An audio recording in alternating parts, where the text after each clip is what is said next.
Hello friends, ಇವತ್ತು ನಾನು ಖಾರದ ಶಂಕರಪಾಳೆ ಮಾಡೋದು ತೋರಿಸ್ತಾ ಇದ್ದೀನಿ. ಅದು ಯಾವ ರೀತಿ ಮಾಡ್ಬೇಕಂತೇಳಿ ಇಲ್ಲಿ ನಾನು ಎಲ್ಲ ಸಾಮಗ್ರಿಗಳನ್ನು ತೊಗೊಂಡಿದ್ದೀನಿ. ಅವು ಯಾವ್ಯಾವ ಅಂತೇಳಿ ತೋರಿಸ್ತೀನಿ ನೋಡಿ. ಒಂದು ಬಟ್ಲು ಮೈದಾ ಹಿಟ್ಟು, ರುಚಿಗೆ ತಕ್ಕಷ್ಟು ಉಪ್ಪು, ಜೀರಿಗೆ, ಅಜ್ವಾನ, ಕಸೂರಿ ಮೆಂತ್ಯ, ಎಳ್ಳು,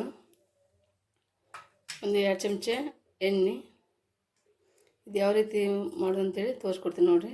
ಇವಾಗ ಮೊದಲೇ ಯಾವ ರೀತಿ ಹಿಟ್ಟು ಆಗಬೇಕು ಅನ್ನೋದು ಹೇಳ್ತೇನೆ. ನಾವು ಒಂದು ಬಟ್ಲು ಹಿಟ್ಟು ತೊಗೊಂಡಿದ್ವಿ ಫ್ರೆಂಡ್ಸ್. ಅದನ್ನು ಇವಾಗ ನಾದ್ಕೊಳ್ಳೋಣ. ಹಿಟ್ಟು ಎಣ್ಣೆ ಸ್ವಲ್ಪ ಬಿಸಿ ಮಾಡಿಟ್ಟಿದ್ದೆ, ಅದಕ್ಕೆ ಕಾದಿದೆ ಎಣ್ಣೆ. ಈಗ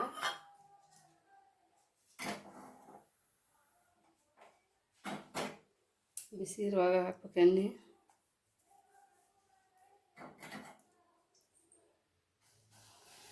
ಈ ಥರ ಬಬಲ್ಸ್ ಬರ್ಬೇಕಂದು ಹಾಕಿದ್ರೆ ಅಷ್ಟು ಕಾಯ್ದಿರ್ಬೇಕು ಎಣ್ಣೆ. ಹುಷಾರಿಂದ ಕಲಿಸ್ಬೇಕು. ಸ್ವಲ್ಪ ಮೇಲೆ ಇಟ್ಟುಕೊಳ್ಳೋಣ. ಇಲ್ಲಿ ನಾನು ತೊಗೊಂಡಿರೋವಂಥದ್ದು ಎಳ್ಳು ಹಾಕೋಣ. ಸ್ವಲ್ಪ ಅಜ್ವಾನ,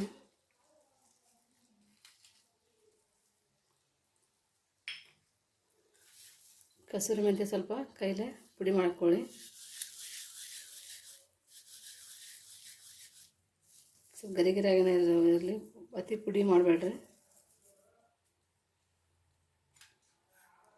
ಸ್ವಲ್ಪ ಜೀರಿಗೆ, ರುಚಿಗೆ ತಕ್ಕಷ್ಟು ಉಪ್ಪು. ನಾ ಇಲ್ಲಿ ಹಸಿ ಖಾರ ಬಳಸ್ತಾ ಇದ್ದೀನಿ. ಖಾರ ಟೇಸ್ಟ್ ಯಾವ್ದು ಬೇಕು, ಖಾರ ಪುಡಿ ಬೇಕಂದ್ರೆ ಖಾರ ಪುಡಿ ಹಾಕೊಳ್ಳಿ, ಇಲ್ಲ ಹಸಿ ಖಾರ ಹಾಕೋರಿ. ನಾ ಇಲ್ಲಿ ಹಸಿ ಖಾರ ಹಾಕಾಕತ್ತೀನಿ. ಈಗ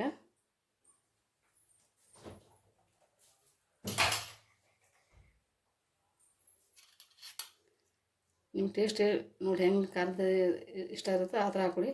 ಸ್ವಲ್ಪ ರುಚಿಗೆ ಅಷ್ಟು ಸ್ವಲ್ಪ ಹಸಿ ಖಾರದ ಟೇಸ್ಟ್ ಬೇರೆ ಇರುತ್ತೆ ಅಂತೇಳಿ ನಾನು ಹಸಿ ಖಾರ ಸ್ವಲ್ಪ ಹಾಕ್ಕೊಳಕತ್ತೀನಿ.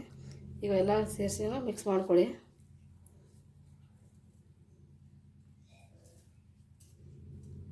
ಮೊದಲೇ ಎಲ್ಲ ಮಿಕ್ಸ್ ಆಗೋದು ಎಲ್ಲ ಕಲಿಸ್ಕೊಂಡು ಬಿಡಬೇಕು ನೀಟಾಗಿ.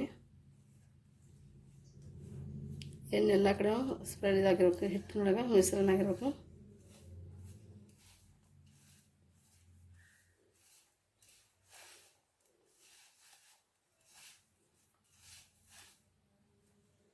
ಈ ಥರ ಹಿಂಗೆ ಕಟ್ಟರೆ ಹಿಂಗೆ ಉಂಡೆ ಥರ ಆಗ್ಬೇಕದ ಹಿಟ್ಟು.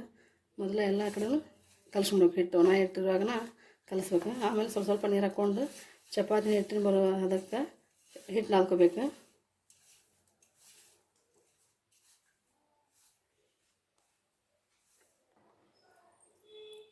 ಸ್ವಲ್ಪ ಸ್ವಲ್ಪ ನೀರು ಹಾಕ್ಕೊಂಡು ಕಲಿಸ್ಕೋಬೇಕು ಹಿಟ್ಟು.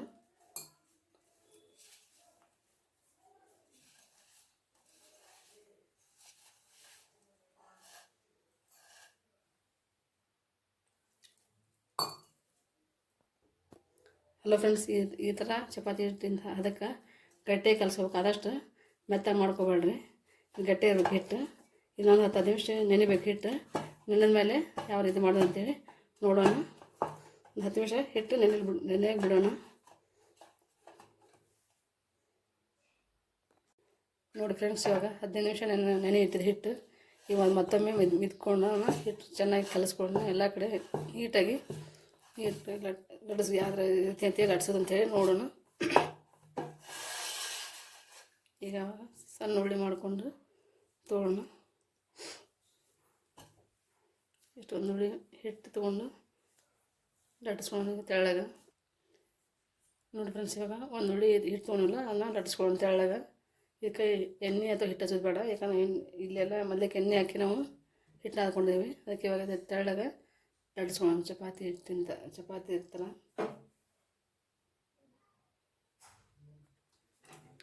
ನೋಡಿ ಸ್ವಲ್ಪ ಚಪಾತಿಗೆ ಸ್ವಲ್ಪ ದಪ್ಪ ತಟ್ಟಿಸ್ಬೇಕಷ್ಟ. ತೀರ ದಪ್ಪ ಅಲ್ಲ, ಮೀಡಿಯಮ್ ದಪ್ಪ ಇರ್ಬೇಕು. ಚಪಾತಿನ ಸ್ವಲ್ಪ ದಪ್ಪ ಇರ್ಬೇಕಷ್ಟ. ಎಷ್ಟಿದೆ ನೋಡಿ. ಇವಾಗ ಏನು ಕಟ್ ಮಾಡೋಣ.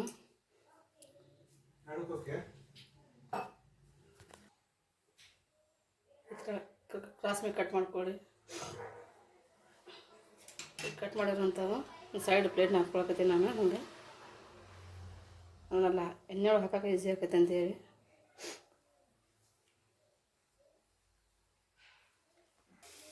ನಾನು ಮೊದಲು ಎಣ್ಣೆ ಕಾಯಿ ಬಿಸಿ ಇಟ್ಟಿದ್ದೆ, ಅದು ಈಗ ಕಾದಿದೆ, ಅದರಲ್ಲಿ ಹಾಕಿ ತೋರಿಸ್ತಾ ನಾನು.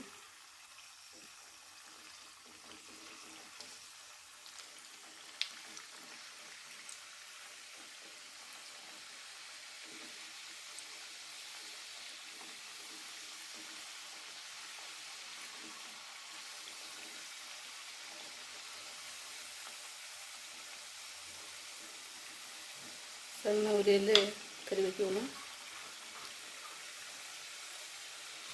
ಒಂದು ನಿಮಿಷ ಮೊದಲು ಅವು ಬಬಲ್ಸ್ ಬರ್ತಿರ್ತಲ್ಲ, ಬಬಲ್ಸ್ ಕಡಿಮೆ ಹೋಗೋವರೆಗೂ ಕೈ ಆಡಿಸ್ಬಾರ್ದು. ಆಮೇಲೆ ತಿರು ಹಾಕ್ಬೇಕು ಒಂದು ಹಳಸಿ.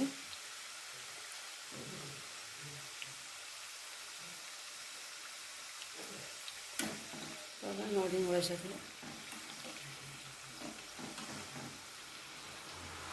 ಯಾವ ಥರ ಬಿರಿಯಾನಿ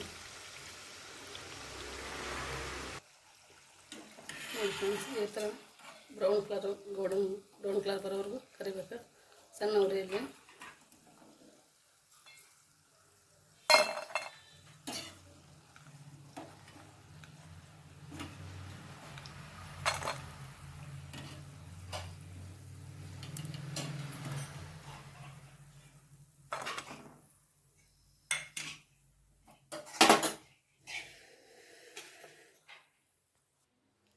ನೋಡಿ ಫ್ರೆಂಡ್ಸ್ ಎಷ್ಟು ನೀಟಾಗಿ ಬಂದಾವ ಅಂತೇಳಿ. ಈಗ ಅವನು ಎಷ್ಟು ಬೆಳೆದ ಅಂತೇಳಿ ಕಟ್ ಮಾಡಿ ನೋಡೋಣ. ನೋಡಿ ಸೌಂಡ್ ಕೇಳಿ ಎಷ್ಟು ಬೇಕರಿಲಿ ಮಾಡಿರ್ತಾರನ ಅದು ಬೆಳ್ಳದವು. ತಿನ್ನೋಕೆ ಅಷ್ಟೇ ಟೇಸ್ಟಿನೂ ಅದಾವು. ಮನೇಲಿ ಮಾಡ್ಕೊಂಡು ಎಲ್ಲ ಮನೆಯಲ್ಲಿ ಇರೋಂಥ ಸಾಮಗ್ರಿಗಳನ್ನು ನೀವು ತೊಗೊಂಡು ಮಾಡಿದ್ರು ಮಾಡೋಕೆ ಅತಿ ಸುಲಭವಾಗಿ. ಮಕ್ಕಳಿಗೆ ಸಂಜೆ ಮುಂದೆ ಸ್ನ್ಯಾಕ್ಸ್ ಅಂತೇಳಿ ಕೊಡೋಕ್ಕೂ ಇಡ್ಬೋದು. ಎಷ್ಟು ನೀರು ಎಷ್ಟು ಕ್ರಂಚಿ ನೋಡಿರಿ. ನೋಡಿ ಫ್ರೆಂಡ್ಸ್, ನೀವು ಒಂದ್ಸಲ ಟ್ರೈ ಮಾಡಿ ನೋಡಿ ಹೆಂಗೆ ಅಂತೇಳಿ ಕಮೆಂಟ್ ಮಾಡಿ. ನಮ್ಮ ಚಾನಲ್ನ ಸಬ್ಸ್ಕ್ರೈಬ್ ಮಾಡಿ. ನಮ್ಮ ಚಾನಲ್ ನೋಡೋದಕ್ಕೆ ಧನ್ಯವಾದಗಳು.